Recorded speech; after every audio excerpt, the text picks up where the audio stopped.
Hey, it's Randy Miles on the phone with Mansa Musa from moneysmartlife.org. And Mansa, we have a couple of things going on today. We're going to start talking about the home buying timeline and also a little PSA to help us engage with the COVID-19 vaccine. Right. I had my first shot a couple weeks ago with no ill effects, and I want to encourage our listeners to get their vaccine as soon as possible. It doesn't really matter which of the three currently approved vaccines you get. Here's what we know, that if you have been vaccinated, if you do get COVID, it will stop you from getting sick enough to have to be put in the hospital, and it'll stop you from going into intensive care and dying. That's the benefit of the vaccine. If you get sick, it's nowhere near as severe. And there's already 519,000 plus people that have died from this. That's enough. Get your vaccine as soon as it's available. Absolutely. My father and my auntie getting theirs this afternoon, and I hope I can go stick my arm out as well.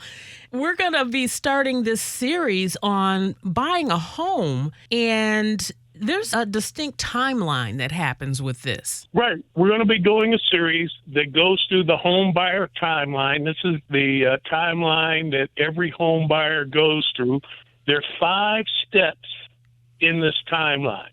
And we're just going to introduce it this week, and then in coming weeks, we'll go into detail on each of the 5 steps.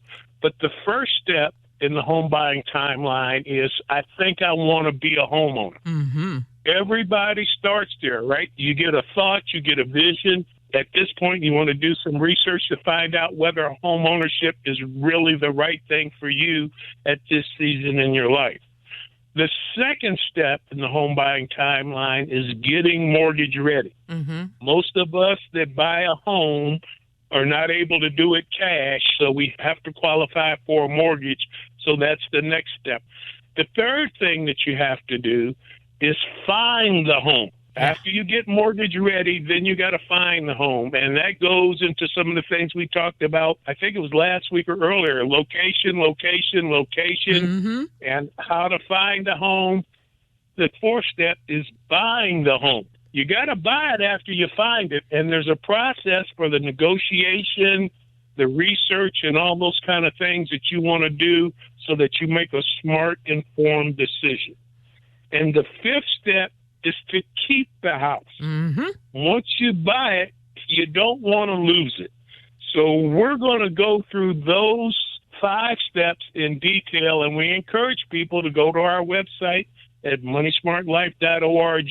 There's a pictorial of the timeline up there, and also check out TakeControlTuesday.com, where as we progress through the series, you can always catch up, listen to back episodes, and that type of thing. So once again, we're on this home ownership journey. Things are opening up. And for those people that want to buy a home this year or early next year, we're going to do everything we can to assist them in doing that. Absolutely will. Well, Mansa, thank you, and I'm looking forward to it. Amen.